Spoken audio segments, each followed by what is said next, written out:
ప్రియమైన వారలారా, యేసుక్రీస్తు నామమున మీకు నా ప్రేమపూర్వక శుభాకాంక్షలు. ఎలా ఉన్నారు? బాగున్నారా? ఈ స్థలము ఇంగ్లండ్ దేశంలో ఉన్న లండన్ మహానగరంలో రాజకుటుంబం ఉన్నది కదా, మహారాజు కుటుంబము. వారికి సొంతమైన ఇల్లు ఉన్న విండ్సర్ క్యాస్టిల్ అనే పిలువబడే స్థలము ఇది. ఆ అంతఃపురమే ఇది. దాని ఒక ప్రాంతంలో ఉండి మీతో నేను మాట్లాడుతున్నాను. రాణి కుటుంబమునకు చెందినవారు, యేసునందు విశ్వాసం గలవారు, వేదవాక్యమును విశ్వసించువారు. నేను ఎరిగినంత వరకు ప్రతిదినం ఉదయమున మహారాణి గారు వేదవాక్యమును చదివి ప్రార్థించు అలవాటు కలవారు. అక్కడున్న ఆలయములో ఆదివారము ఆరాధనలో పాల్గొంటారు. ఆమె కుటుంబంతో తన పిల్లలు, మనమన్లు, మనమరాళ్ళు అందరితో కూడా ఆరాధనలో కలుసుకోవడం నేను కళ్ళారా చూసి ఉన్నాను. అలాంటి భాగ్యం నాకు దొరికింది. అలా దేవుణ్ణి విశ్వసించిన దాన్ని బట్టి దేవుడా కుటుంబమును ఆశీర్వదించి హెచ్చించి ఘనపరిచి ఉన్నారు. యేసుని విశ్వసించు వారిని ప్రభువు హెచ్చించి ఆశీర్వదించు దేవుడు. వేదగ్రంథములో ఆదికాండం 26వ అధ్యాయము 3వ వచనమును దేవుడు ఈ దినం మీ కొరకు చెబుతున్నారు. ఏం చెబుతున్నారంటే, నేను నీకు తోడయ్యుండి నిన్ను ఆశీర్వదించెదను అని దేవుడు చెబుతున్నారు. ఇస్సాకు అను దేవుని భక్తుడు, అదేమనగా దేవుని ప్రేమించే ఆ దినాల్లో గొప్ప కరువు కలిగినది.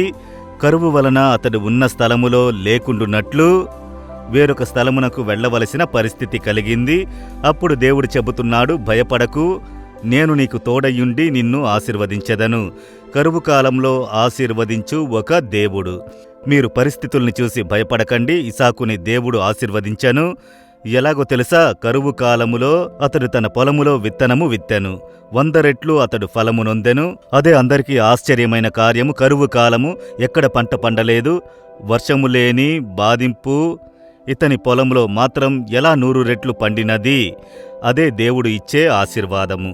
మీ జీవితంలో కూడా కరువు కాలం కలిగి ఉండవచ్చు. వరుమానమునకు మార్గం లేదు, ఆర్థిక ఇబ్బంది, వ్యాపారంలో నష్టము, పరిస్థితుల్ని చూస్తే అనేక సమస్యలు.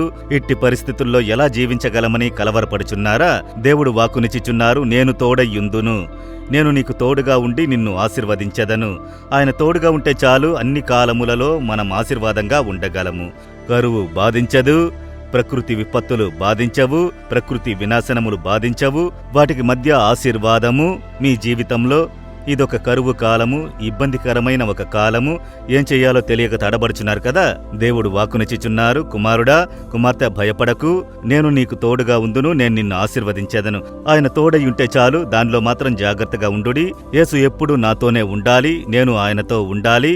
ఆయన్ను సంతోషంతో నేను నా జీవితంలో ఉంచుకోవాలి. ఆయనకు ఇష్టం లేనిదేదియూ నేను చెయ్యకూడదని. దీనిలో మాత్రం జాగ్రత్త కలిగి ఉండుడి, మీ జీవితం ఆశీర్వాదంగా ఉండును. ఈ దినము యేసు చెబుతున్నాడు, కుమారుడా, కుమార్తె, నీకు తోడుగా ఉండి నిన్ను ఆశీర్వదించెదను, కలత చెందకు. విశ్వసించుచున్నారా? ఈ మాటను విశ్వసించుచున్నారా? ఈసాకును ఆశీర్వదించిన దేవుడు మిమ్ములను ఆశీర్వదించునని విశ్వసించుచున్నారా? అప్పుడు చెప్పండి, దేవా, మీరు నాకు తోడుగా ఉండి నన్ను ఆశీర్వదించెదనని వాక్కునిచ్చితిరి. ఈసాకుకు తోడయ్యున్న మీరు కరువు కాలంలో ఆశీర్వదించినట్లు నన్ను మమ్ములను ఆశీర్వదించెదరని విశ్వసించుచున్నాను. యేసు నామములో ఆమెన్, ఆమెన్.